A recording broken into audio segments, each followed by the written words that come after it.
Hey there everybody, and welcome to the channel. I'm your host, Puborama, and in today's video, we're going to be taking a look at one of the best discounts Rockstar's had in a very long time, being the Zentorno, a fantastic supercar, featuring a great top speed, fantastic handling, and it's one of the cheapest cars available in the game. Let's get straight into it.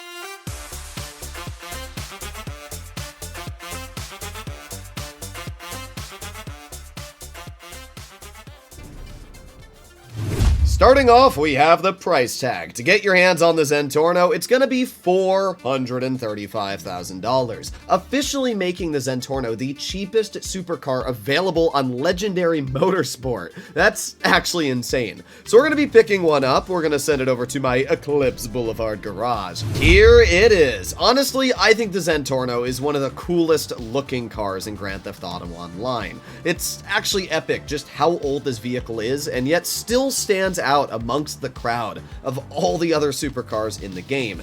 And not too long ago, maybe about a year ago, Rockstar decided to change the design of this vehicle. So you can actually put liveries on the Zentorno. There are more spoiler options, bumper options. There's a whole load of upgrades that you can put on this car that previously you would never have been able to. So anybody that thinks the Zentorno is pretty lame, well, that might just not be true. And I'm going to showcase all the upgrades in just a moment. Let's head into LS Customs. Start off with the armor, obviously all the basic stuff, but we got some bumper options. Not a lot, but we do have a couple. We got a race splitter, we got a street splitter, and a custom splitter. We're obviously going to go for the race splitter. It's just a little bit bigger than the other options, so I think it looks the best. We also got some rear options. We got a stock rear bumper or a painted rear trim. I like myself some painted lines, so that's what we're going to stick with.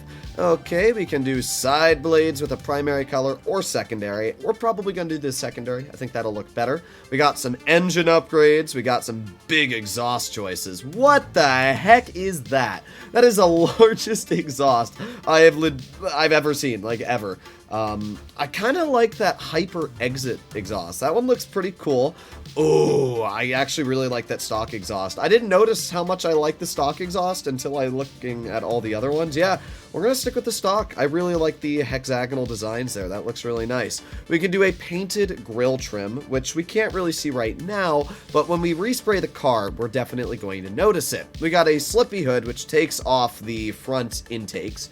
We got a street stripe hood, which I'm a big fan of. We got the race hood and the Pegassi hood. Now, the Pegassi looks sick, but I honestly really like the race one. And I already own a car with the Pegassi, so we're going to go with the race intakes. I think that actually looks fantastic.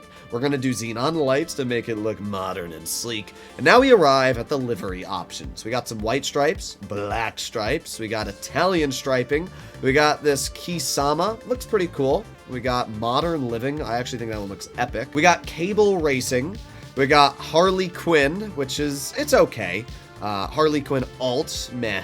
We got Mine Mock Racing. I'm a big fan of this one. Abstract Rampage Racing. We got Comic Book Racing, and that's about it. But these are still really cool liveries. After messing around with the color choices a lot, I've decided to go with a Midnight Blue as the primary, and as well a Matte Ice White as the secondary, pairing that with the Cable Racing livery. I think the other liveries are cool. I really like Mine Mock Racing, but I already have that on my other Zentorno. And to be honest, apart from that, the only other livery option I'd probably go for is just the white stripes, as there's not really much else I'm a huge fan of. The modern living looks cool, but I didn't realize that white wasn't actually able to be changed. So for now, we're sticking with cable racing. I think it looks pretty sweet. We got some roll cage options. We can do a roll cage in the center or none. I actually really like the way that the secondary roll cage merges with that pink on the vehicle. That looks sick. We can do some roof designs, a roof scoop. Sure, not much, but it looks cool. We got some skirts on the side. We can either do pink or black. We're going to go for pink because it looks like a lot of the vehicle already has pink everywhere, so might as well have it matching. We can do a big old race wing on the back. We got an elongated race wing, carbon flat wing, which doesn't really do much. We got a flat wing. I actually think that one looks pretty cool. We got the Pegassi wing, really, really weird looking. Then we got the racing spoiler. This is obviously what the OG Zentorno is known for. We got street spoiler carbon, we got street spoiler secondary, then more kind of basic options here. We are either going to go for the elongated race wing or the race wing. I'm going to go for the elongated. I think that one looks really cool, the way that its overall design is. We got some sun strips. We're going to go for the painted sun strip. We're going to do a race transmission turbo, and we got obviously the wheel choices. I'm going to leave the wheels that we already have on it. I think they look really cool. So we've made them bulletproof. Let's tint out the windows, and just like that, I have finished upgrading my Zentorno. I think this car looks pretty dang sweet. Now, obviously, there's going to be people that don't like what I've done with this vehicle in the comments, but I actually really like the color design of this vehicle. It's a game, you gotta have some fun. And this is a car that I actually think looks really cool. You can actually see my two personal Zentornos in front of you, both of which are incredibly different, which I personally wanted to do, not to make them very similar. So we got one with the Mindmock Racing. I've put like a charcoal black on it.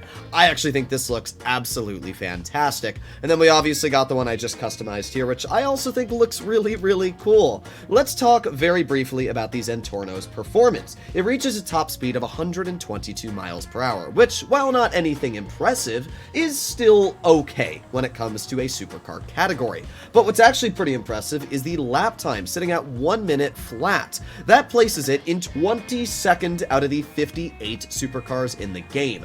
Now, again, this is a supercar that is only $400,000. It's really good on customization, has fantastic liveries. The fact that this is actually a fairly competitive supercar when it comes to handling, great acceleration, and overall lap time is actually pretty dang impressive. And we're going to be seeing just how good its lap time is right now. We are currently sitting next to Binco Clothing, and this is a fun little course that I like to mess around with to see how good vehicles overall handling, lap time, top speed, everything kind of merges together.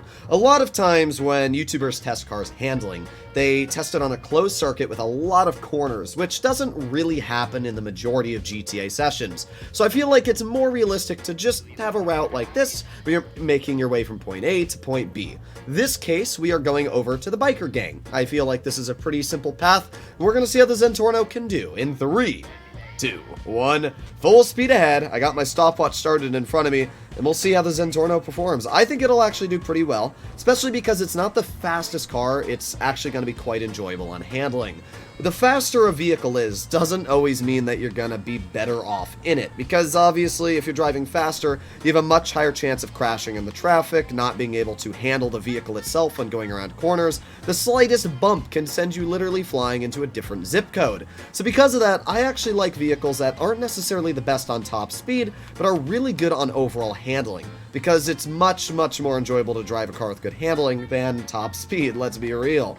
So, there we are, already making our way through the city very, very easily. The acceleration, while not anything incredible on this car, does feel more than adequate. And we can see even while climbing uphill and dealing with these hills and making sure that we're not crashing into oncoming traffic, Zentorno's doing a very, very solid job so far. We're at almost a minute on the clock at this point, and yeah, I mean, this is just going absolutely great. I would say one of my favorite parts about this vehicle is the just grip. I mean, even there, you noticed how my car kind of fishtailed back and forth, but we were able to save it. I can tell you for a fact, a lot of vehicles we would not have been able to save in that situation and probably died. Now, to put into your mind similar cars we've messed around with, the best lap time I've been able to get was in the Krieger and Emrys, around 2 minutes 18 seconds. So we will see how the Zentorno can perform compared to a vehicle like that. Now, I should point out that the Zentorno is obviously quite a bit slower. The Krieger and Emrys can go like 127, 128, where this vehicle is going 122. And those vehicles also feature better handling. So obviously they are going to get better laps, but the question is, how much better? We are at 1 minute 50 seconds on the clock right now, and we have just finished all of the rounding areas. So at this point, it is just straight speed and acceleration. We aren't really going to have to brake whatsoever. But as you'll notice, the Zentorno did really well. This is actually my first try doing this lap. Normally, it's taking me a good 10, 11 tries. Even with the Emrys, it took me, I think, a good 3 or 4 tries to actually get a decent lap time to show on YouTube. because sometimes I'll be driving too fast and I'll roll around a corner and smash into a car. But that obviously did not happen with the Zentorno. So we're going to slow down a little bit, we're going to roll around this corner, and just like that, let's stop the stopwatch. 2 minutes and just about 28 seconds, 227.79. That's not too bad at all, actually. That's about, what, 7-8 seconds slower than a vehicle like the Emrys. I mean, sure, that is a bit slower, but at the same time, that's really not that bad. I'm pretty sure I could have taken some of those corners a bit better, especially if I got more used to this vehicle. As I said, this was my first attempt at it. So I'm pretty confident that if messing with this vehicle, I could probably bring it down to around a 225.